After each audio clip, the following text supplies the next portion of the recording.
Coré, filho de Issar, filho de Coate, filho de Levi, tomou consigo a Datã e a Abirão, filhos de Eliabe, e Aon, filho de Pelete, filho de Ruben. Levantaram-se perante Moisés com 250 homens, os filhos de Israel, príncipes da congregação, eleitos por ela, varões de renome, que se ajuntaram contra Moisés e contra Arão e lhes disseram: basta, pois que toda a congregação é santa, cada um deles é santo, e o Senhor está no meio deles. Por que, pois, vos exaltais sobre a congregação do Senhor? Tendo ouvido isto, Moisés caiu sobre o seu rosto e falou a Coré e a todo o seu grupo, dizendo: amanhã pela manhã o Senhor fará saber quem é dele e quem é o santo que ele fará chegar a si. Aquele a quem escolher fará chegar a si. Fazei isto: tomai os incensários, Coré e todo o seu grupo, e pondo fogo neles amanhã, sobre eles deitai incenso perante o Senhor. E será que o homem a quem o Senhor escolher, este será o santo. Basta-vos, filhos de Levi. Disse mais Moisés a Coré: ouvi agora, filhos de Levi, acaso é para vós outros coisas de somenos que o Deus de Israel vos separou da congregação de Israel para vos fazer chegar a si, a fim de cumprirdes o serviço do tabernáculo do Senhor, e estardes perante a congregação para ministrar-lhes? E te fez chegar Coré e todos os seus irmãos e os filhos de Levi contigo? Ainda também procurais o sacerdócio? Porque tu e todo o teu grupo juntos estáis contra o Senhor, e Arão, que é ele, para que murmureis contra ele? Mandou Moisés chamar a Datã e a Abirão, filhos de Eliabe. Porém eles disseram: não subiremos. Porventura é coisa de somenos que nos fizesse subir de uma terra que mana leite e mel, para fazer-nos morrer neste deserto, senão que também queres fazer-te príncipe sobre nós? Nem tampouco nos trouxeste a uma terra que mana leite e mel, nem vos des do campo as vinhas em herança. Pensas que lançarás pó aos olhos desses homens? Pois não subiremos. Então Moisés irou-se muito e disse ao Senhor: não atendes para a sua oferta, nem um só jumento leveis deles, e a nenhum deles fiz mal. Disse mais Moisés a Coré: tu e todo o teu grupo, ponde-vos perante o Senhor, tu e eles, e Arão amanhã. Toma cada um o seu incensário, e neles ponde incenso. Trazei-o cada um ao seu perante o Senhor. 250 incensários, também tu e Arão, cada qual o seu. Tomaram, pois, cada qual o seu incensário, neles puseram fogo, sobre eles deixaram incenso, e se puseram perante a porta da tenda da congregação com Moisés e Arão. Coré fez ajuntar contra eles, todo o povo à porta da tenda da congregação. Então a glória do Senhor apareceu a toda a congregação. Somente até aqui, oremos ao Senhor mais uma vez. Pai querido, abra os nossos ouvidos para a Tua palavra, para compreendê-la, para aprender com ela, Senhor, e assim praticá-la durante a nossa vida cotidiana, Senhor. Ajuda-nos a compreender esse texto, para que sejamos exortados, ensinados e direcionados por Ele, para que o Teu nome seja glorificado. Essa é a nossa oração, em nome de Jesus. Amém. Meus irmãos, este texto é um dos textos mais intrigantes do livro de Números, dentre todos os textos, porque ele vai nos mostrar qual a consequência de se rebelar contra Deus. O que acontece quando alguém se rebela contra Deus? Nós vamos ver que Deus responde duramente a essa rebelião desse grupo que se rebelou contra o Senhor e contra os seus ungidos. Nós vamos aprender que lideranças eleitas por Deus têm o amparo e têm a proteção de Deus. Nós vamos ver neste texto de Números 16 que Deus, Ele se faz conhecido como o Senhor do seu povo, e Ele também faz com que o povo conheça aqueles a quem representam Deus no meio do seu povo, e Deus não poupa, e Deus não tolera nenhum tipo de rebelião contra os seus ungidos, contra a liderança estipulada por Ele. Então nós podemos aprender aqui, neste texto, e olhando para toda a Escritura, que a Bíblia Sagrada, as Escrituras, elas registram várias ou inúmeras rebeliões. Muitas dessas rebeliões que a Bíblia narra, que a Bíblia nos narra, foram líderes que foram escolhidos por Deus e todos foram condenados ao fracasso. Ou seja, Deus escolheu líderes que alguém se rebelou contra essas lideranças, tá? A Bíblia registra isso, e esse grupo que se rebelou contra a liderança de Deus sempre foi, no fim, um fracasso. Nunca prosperou nenhum tipo de rebelião. Algumas outras rebeliões foram iniciadas por homens perversos contra aqueles que desobedeciam à vontade de Deus. Embora, meus irmãos, a gente olhe para as Escrituras, em algum momento, algumas investidas de rebelião contra alguma liderança, parece que surtiu efeito, ou parece que aquelas pessoas se tornaram vitoriosas, nós vamos ver que sempre terminou em tragédia, sempre terminou em fracasso. A rebelião, nós podemos olhar para as rebeliões narradas nas Escrituras, ela é sempre uma rebelião que parte de alguém que está insatisfeito. Nunca uma rebelião partiu de um justo. Se você ler as Escrituras de ponta a ponta, você nunca vai ver uma rebelião surgida de alguém justo, mas é sempre de alguém insatisfeito, sempre de alguém orgulhoso, sempre de alguém vaidoso, sempre de alguém que quer tomar a liderança daquela outra pessoa, sempre alguém que quer se intitular o príncipe do povo.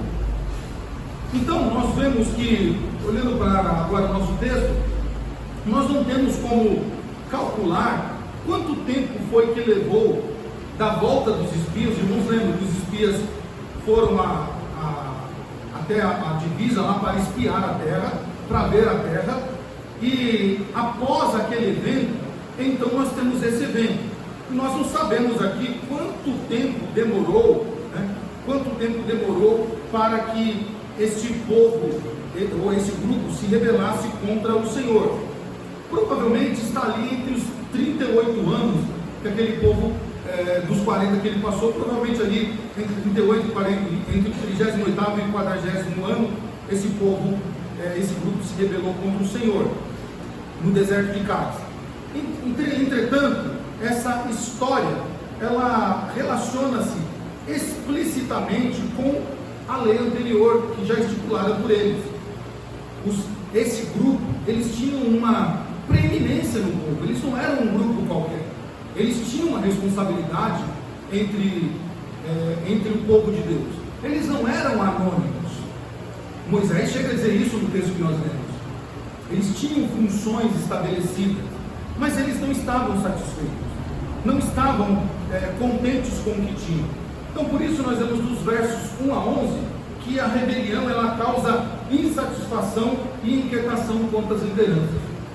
O rebelde, nesses primeiros versos do capítulo 16, mostra-nos inquietação, mostra-nos uma insatisfação aonde ele está vivendo. Os primeiros versos do capítulo 16 vão mostrar Datã, Abirão, insatisfeitos com a liderança de Moisés, dizendo: Moisés, por que você pensa que só você é santo? O povo é santo, todos são santos. Por que você se coloca como príncipe? Por que nós também não podemos liderar o povo? Notem, meus irmãos, estes homens já tinham presenciado poderes sobrenaturais de Deus através da liderança de Moisés. Já tinham presenciado inúmeras vezes a condução de Moisés, ou seja, a confirmação da liderança de Moisés. Mas eles estavam satisfeitos com tudo. Eles estavam com saudades do Egito. Eles estavam insatisfeitos com a vida que eles tinham, com o que o Senhor tinha dado a eles até aquele momento. E eles estavam então, o seu coração tomado por uma inquietação que era: por que nós temos que obedecer a Moisés? Por que nós temos que obedecer a Arão? Por quê? Nós também não somos filhos de Deus? Nós também não somos servos de Deus? Nós não somos levitas? Nós não podemos também liderar esse povo? Então o seu coração inquieto, o seu coração insatisfeito, fez com que esses homens fossem tomados por uma soberba tal, né? E essa soberba que tomou o coração deles, fizeram com que eles confrontassem a liderança de Moisés e de Arão, questionando Moisés e Arão, acusando Moisés e Arão e criticando Moisés e Arão. Os primeiros versos do capítulo 16 mostram isso, esse questionamento, essa acusação e esta crítica. O interessante é que o líder escolhido por Deus, ele age diferente. Enquanto o insatisfeito, enquanto aquele que está inquieto, ele questiona, acusa e ele critica, olha a situação de Moisés. Moisés faz o que a partir do verso 3 aí? Ele se humilha. Moisés, humilde e calmamente, faz o que? Curva-se em terra e convoca esses homens ao que? A buscar a solução em Deus. Moisés em momento algum defende a sua liderança e em momento algum defende a liderança de Arão.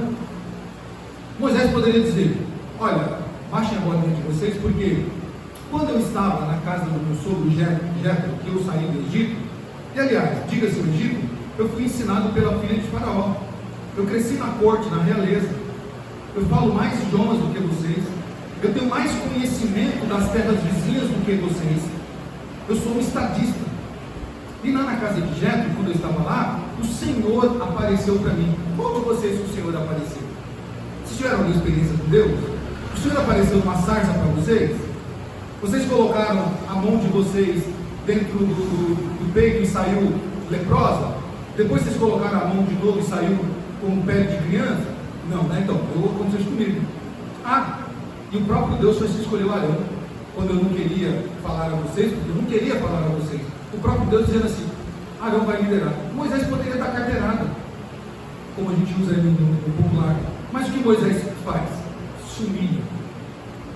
Ele se humilha, prostra-se e diz: ok, vamos consultar ao Senhor, vamos buscar ao Senhor. Ele certamente vai mostrar quem é aquele a quem ele escolheu para liderar. Este é o papel do humilde. Moisés então mostra a sua humildade e convoca esse povo para consultar ao Senhor. Coré, ou Corá, depende da tradução, ele é um protótipo de alguém que comete heresias. Ele é um protótipo de alguém que não está satisfeito com a fé, não está satisfeito com o que o Senhor está fazendo. Coré então, ele afirma uma verdade excluindo a outra. Olha que interessante. Corá, ou Coré, ele afirma uma verdade. Qual a verdade que Coré assume? Que todo o povo é santo. Isso é fato. Todo o povo é santo. Mas ele faz o quê? Ele exclui a outra verdade. Qual a outra verdade? Que Deus escolheu Moisés e Deus escolheu Arão.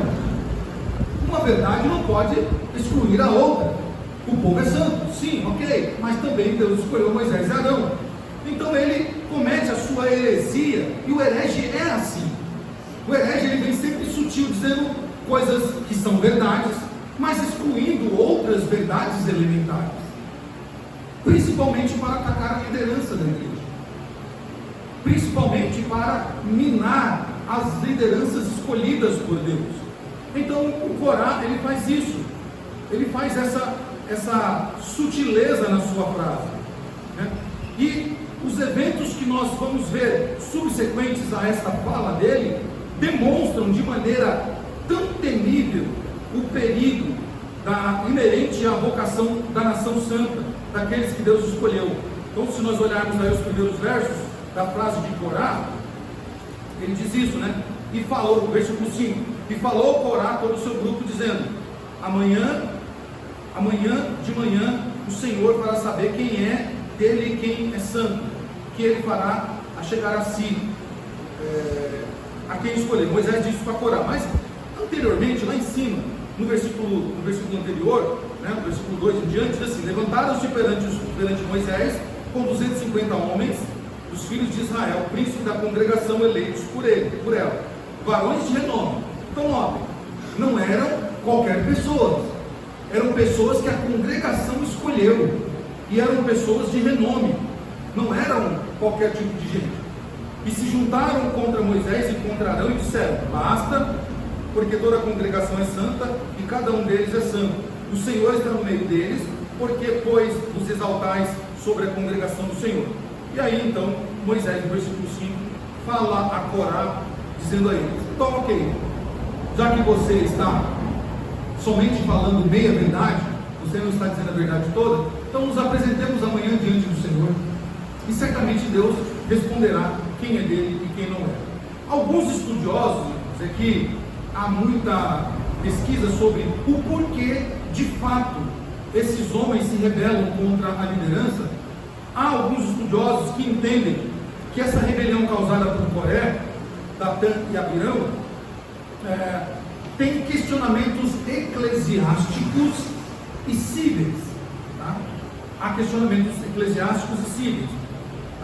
Alguns estudiosos então entendem que Corá, ele é um meio-irmão de Moisés e de Arão, tá?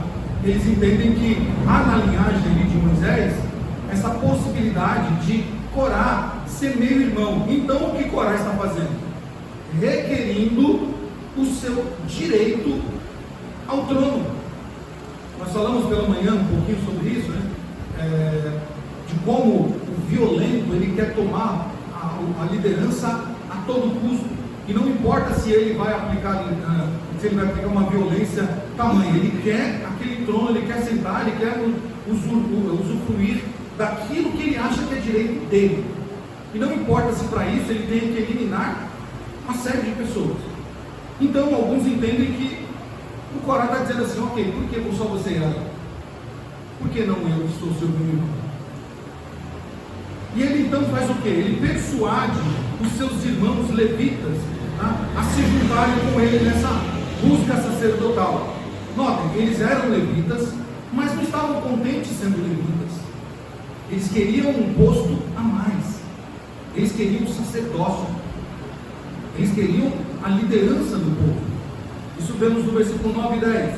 Ao mesmo tempo, então, os rubenitas, que são Datã e Abirão, eles voltam-se contra Moisés por causa do seu aparente fracasso em lhe oferecer os campos das vinhas da terra prometida. Então aqui nós temos Corá exigindo as questões eclesiásticas, pelo fato de ser meio-irmão, essa possibilidade, e nós vemos aqui os rubenitas exigindo de Moisés questões cíveis. Você não prometeu terra que manda leite e mel? O Egito era a terra de leite e mel. O Egito era essa terra. Você nos tirou de uma terra próspera e nos trouxe para esse deserto para perecer aqui. Então, o sentimento desses rubenitas é que eles passariam o restante das suas vidas no deserto. Então, fez com que eles fossem inflamados por uma rebelião, e essa rebelião era o melhor caminho para eles saírem daquele deserto terrível que iria consumi-los, segundo o entendimento deles. Eles estavam então querendo, exigindo de Moisés questões cíveis. Você prometeu, então cumpra o que você prometeu, cumpra o que você nos prometeu. Um fato interessante é que estes eram líderes confederados na rebelião, tá? Eles eram líderes, e se você olhar direitinho o texto lá, era Corá, Datã, Abirão e On. E nós vemos que não sabemos o motivo, mas On, ele sai da rebelião, ele se ausenta dessa rebelião. Isso é um fato interessante nesse texto, o porquê que On se retira depois dessa conspiração contra Moisés e contra Arão. Esses homens tomados pelo orgulho, e o orgulho, irmãos, é algo que eu e você devemos tomar cuidado com ele. O orgulho é uma ferramenta terrível quando ela não é tratada. O orgulho faz com que venha um outro pecado. O orgulho, ele gera a cobiça, e a cobiça gera o quê? Gera rebelião. Então nós devemos tomar cuidado com isso, porque o fim desses pecados é a morte. O orgulho gera a cobiça gera rebelião, e a rebelião vai culminar em morte, em tragédia. Nós devemos tomar cuidado. A ação de Moisés é totalmente oposta a esses homens. A ação de Moisés é lançar-se o rosto sobre a terra. Significa dizer que ele se colocou de um lado oposto a esses homens. Se vocês vão ficar aqui, eu vou ficar desse lado, e vamos então deixar que o Senhor decida de que lado ele está. Moisés, ele toma o lado oposto. Ele não se enche de orgulho, ele não se enche de vaidade e de soberba, mas ao contrário, como todo líder escolhido por Deus deve agir, ele age com humildade, e então ele deixa que Deus decide. Ele não tentou defender-se, não tentou proteger a sua linhagem, não tentou defender o seu irmão de sangue, mas ele deixou que aquele que o chamou, aquele que o vocacionou, então o defendesse. E nós vamos ver que esse diálogo, ele é acalorado entre Corá e Moisés. É um diálogo acalorado. Não há calmaria aqui nesse diálogo. É Corá inflamado pelo orgulho, pelo sentimento e pela rebelião, e Moisés também era um homem assim, um homem que sabia discutir, sabia dialogar. E Moisés diz: ok, você quer discutir? Não vamos discutir. Nós vamos fazer aqui uma prova. Então, nós vamos ver que, dos versículos 12 a 19, que a rebelião, ela inflama o coração, colocando esse grupo de rebeldes distantes da liderança, não dos homens, mas da liderança de Deus. Nós vemos então que esses homens se tornaram prepotentes, indiferentes, rejeitaram o pedido de Moisés. E por que eles rejeitaram o pedido de Moisés? Moisés disse: subamos, traz os seus incensários, coloca em fogo eles e apresentamos o Senhor. Por que eles rejeitam o pedido de Moisés? Porque ainda estava fresco na mente deles o quê? O caso de Datã, o caso dos filhos de Arão, que foram consumidos pelo fogo, Nadab e Abiú. Eles estavam frescos. Olha só que interessante, eles foram tomados por um espírito de rebelião. Mas quando Moisés diz: subamos, possivelmente a presença de Deus, e levamos os incensários, tocamos sobre ele e apresentamos diante do Senhor, eles rejeitam. Eles não querem fazer isso porque sabem, está na mente deles fresquinha o que Deus fez com os dois filhos de Arão. E então, olha os versículos 12: mandou Moisés chamar Datã e Abirão, filhos de Eliabe, porém eles disseram: não subiremos, não vamos subir. Por quê? O orgulhoso, o rebelde, ele não quer fazer as coisas do modo correto, pelas vias corretas. Ele quer sempre usar as armas ilegais. Ele quer sempre tomar, né? Como tem uma frase bem popular no nosso país, que a eleição não se ganha, se toma. Eles quiseram usar a ferramenta mais covarde que se tem, que era querendo arrancar Moisés da sua posição de liderança, sem consultar a Deus, sem se apresentar ao Senhor. Então Moisés toma essa atitude. A cena muda então para Datã e Abirão, que estavam murmurando em suas tendas quando Moisés chama para o desafio. E eles replicam: não vamos subir. Vejam só, estavam murmurando, reclamando da liderança de Moisés e Arão. Quando Moisés chama, eles dizem: não vamos subir. E para onde Moisés pede que ele suba? O texto não nos deixa claro para onde, mas presumidamente Moisés está confrontando esses homens para que eles subam o monte do Senhor, o Monte Horebe, para ali se apresentarem diante do Senhor. E em contrapartida a Corá, a queixa dos rubenitas é mais tradicional. Eles objetam contra um programa divino de viajar para Canaã através do deserto.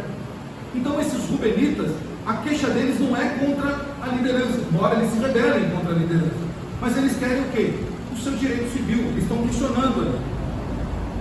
Se nós olharmos os versículos 13 e 14, ou melhor, os capítulos 13 e 14 do próprio livro de Números, e depois o capítulo 14, nós vamos encontrar essa reivindicação dos rubenitas quanto à liderança, quanto a esse direito de terra. Eles queriam então usufruir essa terra, mas não souberam esperar, não estavam dispostos a esperar o que o Senhor iria fazer no meio deles. Esses homens não queriam resolver pacificamente as suas indagações, mas sim tomar à força o comando e conduzir o povo segundo os seus próprios pensamentos. E assim eles rejeitaram o senhorio do Senhor Deus. E como consequência, esses homens foram reprovados por Deus. Foram reprovados pelo Senhor Deus, e agora somente o juízo do Senhor o aguardava. Se nós lermos aí ainda Moisés falando a eles, no versículo 18, Moisés diz Moisés falando para eles tomarem o seu incensário. Então tomaram, pois, cada um o seu incensário, neles puseram fogo, sobre eles deixaram incenso e se puseram perante a porta da congregação, na congregação com Moisés e Arão. Coré fez ajuntar contra eles todo o povo à porta da tenda da congregação, e então a glória do Senhor apareceu diante de toda a congregação. Olha só como a rebelião é algo danoso. Agora, não era um grupo só pequeno, mas eles conseguiram levar o povo todo em rebelião, ou uma parte do povo, contra Moisés. E esse povo, ele é tendencioso a ser um povo rebelde. Nós já acompanhamos aqui alguns textos. Esse povo sai do Egito, depois de tantas maravilhas que o Senhor fez. O que esse povo, como é que ele sai? Reclamando, murmurando, reclamando: não tinha sepulcro suficiente no Egito para que morramos nesse deserto? Moisés, nós estamos com fome e não temos carne para comer. Era melhor que nós comemos as cebolas e os alhos do Egito. Moisés, tu nos trouxe aqui para nos matar de sede. Esse povo constantemente reclamava e murmurava da liderança de Moisés. Então era um povo suscetível, era um povo que já tinha uma disposição para reclamar. Corá e os seus amigos aqui, Datã e Abirão, foi muito fácil o trabalho deles. Uma vez que está no coração a rebelião, Datã, Corá e Abirão só foram e atiçaram aquilo que já estava no coração. Então, esses homens fizeram isso de forma desonrosa, e agora só restava a eles o juízo de Deus. Meus irmãos, o homem, desde o Éden, o homem rejeita o convite de Deus para se reconciliar com Ele, com o nosso Senhor. A preferência do ser humano, desde o início, desde Adão até os dias atuais, é a rebelião contra o Senhor. Estes homens revelam o incurável mal do coração do ser humano, que é de se opor naturalmente a Deus e tudo o que Ele, ou a que Ele pertence. Como está evidenciado nesse texto, o homem desde o princípio se rebela contra Deus. O homem desde o princípio tem predisposição para virar as costas para Deus e questionar a sua liderança. Haja vista que quando as lutas sobrevêm sobre muitos cristãos, a primeira coisa que eles fazem é questionar a Deus, dizendo: Senhor, quando eu não era crente, era tudo mais fácil, eu não tinha essa perseguição, eu não passava por privações, por provações. Agora que eu sou crente, agora que tudo deveria ser diferente na minha vida, não é, minha vida piorou. Tem um meme de um pastor que era jogador de futebol, falando, me disseram que eu ia ser feliz, me disseram que eu não ia chorar, me disseram que a minha vida ia ser de glória em glória. Aí ele fala: mentira. Mas é isso. Quem foi que disse que servir a Deus é estar desprovido de uma vida de lutas, de uma vida de perseguição?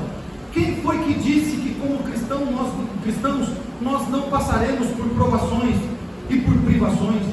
Quem foi que disse que pelo fato de sermos cristãos nós não seremos perseguidos? Se alguém disse isso, como diz o rapaz, mentiram. Porque o próprio Cristo disse: neste mundo tereis aflição, mas tende bom ânimo. Isso não é nós nos rebelarmos contra a liderança de Deus e contra aqueles a quem Deus colocou como liderança. Meus irmãos, nós vemos então na parte final desse texto que a rebelião ela causa a rejeição e a punição de Deus. Deus rejeita os rebeldes e Deus os pune. Não havendo então mais solução, Deus faz o quê? Deus parte para uma ação objetiva, que é de impedir a congregação daquela aberração comportamental. Se a gente ler agora do versículo 20 em diante, olha o que diz o texto. O versículo 20 em diante diz o texto assim: disse o Senhor a Moisés e a Arão: apartai-vos do meio dessa congregação e os consumirei no momento. Mas eles se prostraram sobre o seu rosto e disseram: ó Deus, autor e conservador de toda a vida, acaso por pecar um só homem, indignar-te-ás contra toda essa congregação? Olha, meus irmãos, que liderança humilde, que liderança realmente diferenciada é de Moisés e Arão. Eles estavam, como diz o ditado popular, com a faca e o queijo na mão. Esses homens se rebelaram contra o Senhor, questionaram Moisés publicamente, diante de todo o povo. Eles questionaram a liderança de Moisés e de Arão, e agora, depois de tentativa de Moisés, de que aqueles homens se reconciliassem com o Senhor, não tendo mais solução, Deus fala: Moisés, afasta-se, eu vou puni-los, eu vou evitar que essa aberração continue no meio do meu povo. Moisés poderia falar: opa Deus, aí sim, agora senti firmeza, hein? Agora vi que tu é Deus. Moisés não tem esse sentimento. Moisés se lança diante do Senhor e diz: não, Senhor, não faça isso. É por causa de um só homem que o Senhor vai matar todo o povo. É por causa de um grupo de rebeldes que todos pagarão, que todos serão sentenciados, que a tua ira será derramada sobre todos por causa de um grupo insignificante, de um grupo que se rebelou contra ti. Não, Senhor, não faça isso. Essa é a liderança escolhida por Deus. A liderança escolhida por Deus, ela não abandona aqueles a quem o Senhor confiou. E o exemplo máximo disso, meus irmãos, está narrado em João capítulo 10, quando o nosso Senhor diz, orando ao Senhor Deus Pai, Ele diz: nenhuma das ovelhas que o Senhor pôs em minha mão se perdeu, a não ser o filho da perdição, mas todas eu cuidei, todas eu protegi. Assim é o pastor de ovelhas, assim é o líder. Ele protege, ele defende, ele intercede por aqueles a quem Deus confiou. Seria muito mais fácil para Moisés ou para qualquer outro líder, cuja liderança é questionada, dizer: Senhor, mata-me, ele me tira da igreja. Senhor, é melhor ele sair da igreja, varre da igreja. Não, o líder diz: Senhor, recupera este meu irmão que está andando por caminhos errantes. Senhor, muda o coração e a mente deste meu irmão e dessa minha irmã, que está equivocado nas suas atitudes, porque eu preciso deles aqui, eu quero andar com eles ainda mais. Essa é a atitude de Moisés, um líder escolhido por Deus. Moisés então ele é agraciado por Deus, porque Deus firma a liderança de Moisés a partir desse ato de Moisés de interceder pelo povo. Deus firma a liderança de Moisés.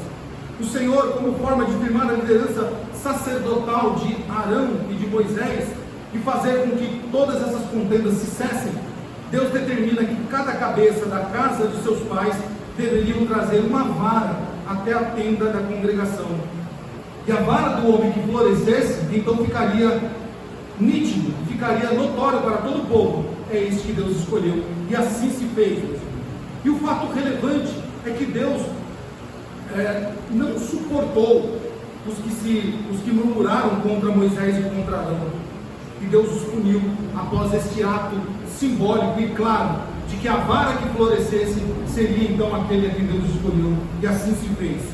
Deus honrou Moisés e honrou a Arão. Vocês lerem Números capítulo 17, versículo 8, olha o que o Senhor diz: no dia seguinte Moisés entrou na tenda do testemunho, e eis que a vara de Arão pela casa de Levi brotara, e tendo inchado os gomos, produzia flores e dava amêndoas. Além da vara florescer, um tempo depois, para que todo o povo visse que Deus não abandonou os seus líderes, Deus fez com que aquela vara fizesse o quê? Além de florescer, desse frutos. Algo impossível de acontecer.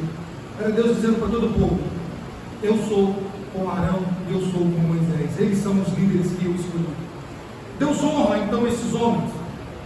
O grande problema de Datã, Abirão e Corá é que eles eram homens de corações duros, insolentes, egoístas e imprudentes.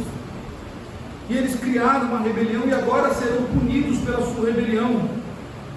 Deus então pune esses homens. Olha só o versículo 30 do capítulo 16. Mas se o Senhor criar alguma coisa inaudita, a terra vai se abrir a sua boca e os tragar com tudo o que é seu. E vivos descerão ao abismo, então conhecereis estes homens que desprezaram o Senhor. Se voltar no versículo 18, para a gente não perder o contexto, olha o versículo 28. Então disse Moisés: nisso conhecereis que o Senhor me enviou a realizar todas essas coisas, que não procedem de mim mesmo. Se morrerem estes homens, como todos os homens morrerem, e se forem visitados por qualquer castigo, como se dá com todos os homens, então não sou enviado do Senhor.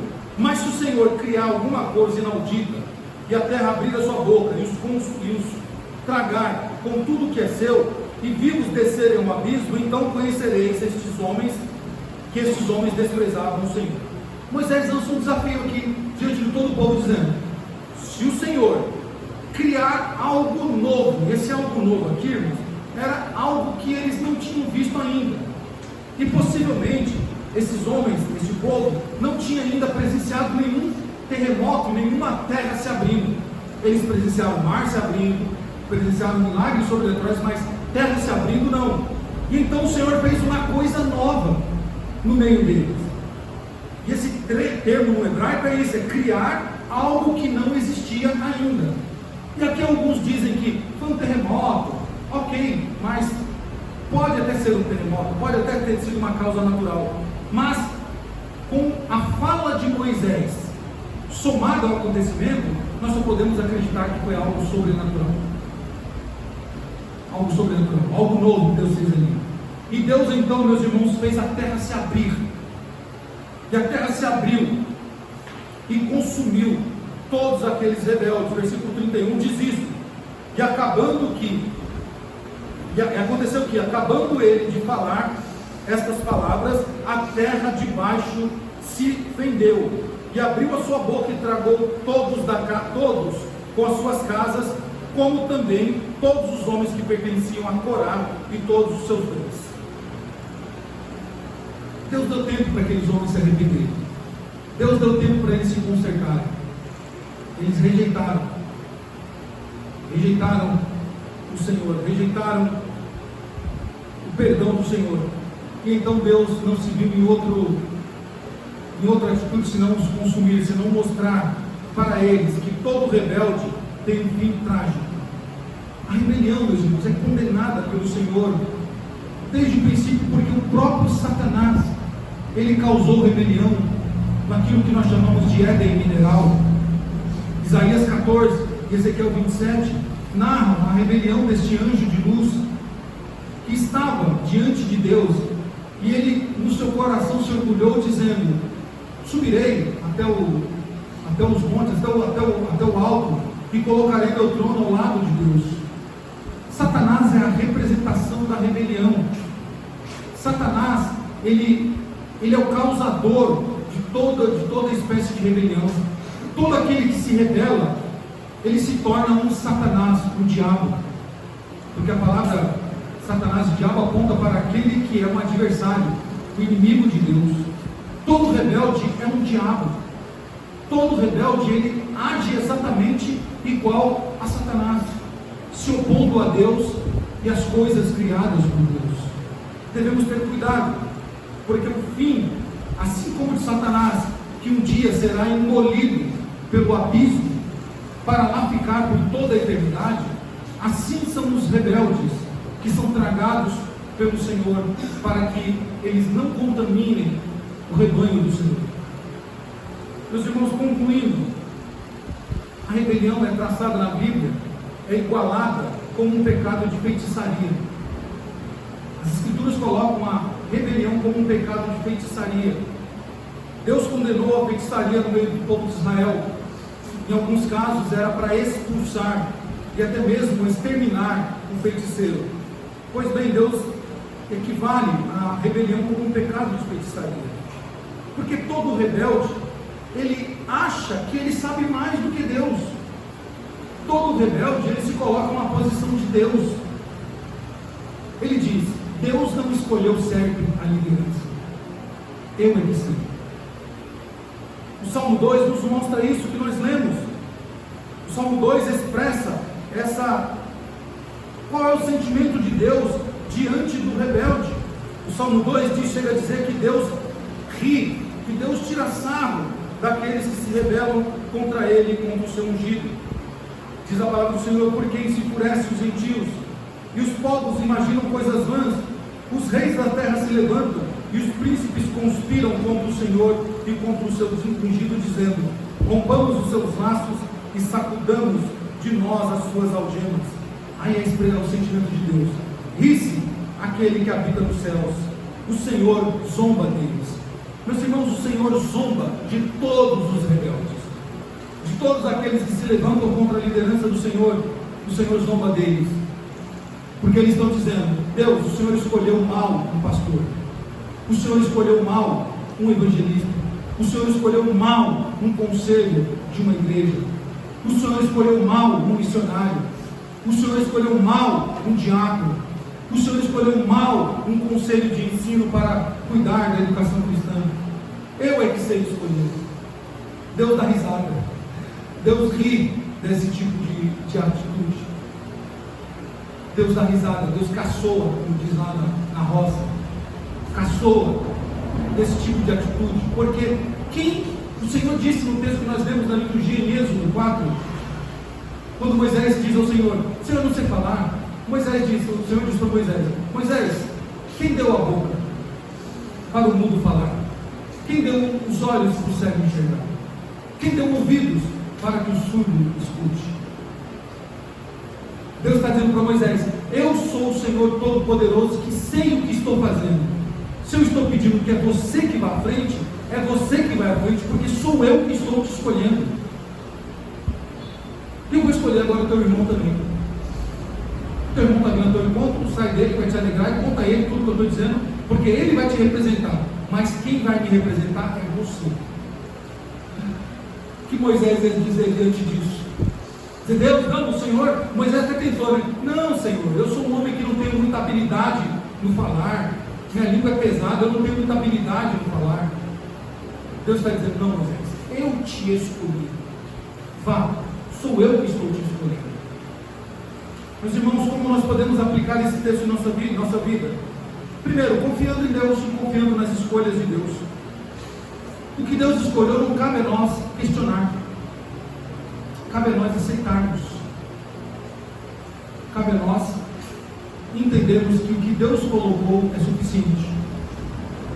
Um exemplo disso é Davi nas Escrituras. Saul era um rei rejeitado por Deus em algum momento. Saul cometia atrocidades a ponto de matar sacerdotes levitas.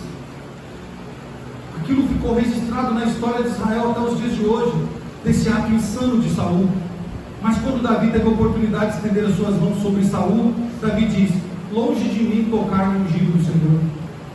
Davi entendia que Saul, mesmo andando errante, tinha propósito de Deus, e só Deus poderia tirar Saul do trono. Não cabia a ele e não cabia a ninguém tirar Saul do trono. Por isso, confiemos em Deus, confiemos nas escolhas de Deus. Segundo, não nos achamos superiores uns aos outros.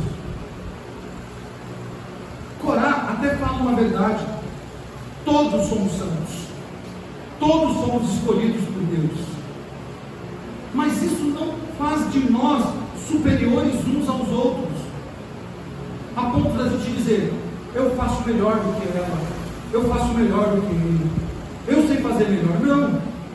Aqueles a quem Deus colocou em específicas tarefas, mesmo que nós sejamos iguais a eles, sejamos santos e escolhidos pelo Senhor, aquela função ou aquele chamado específico é para aquela pessoa.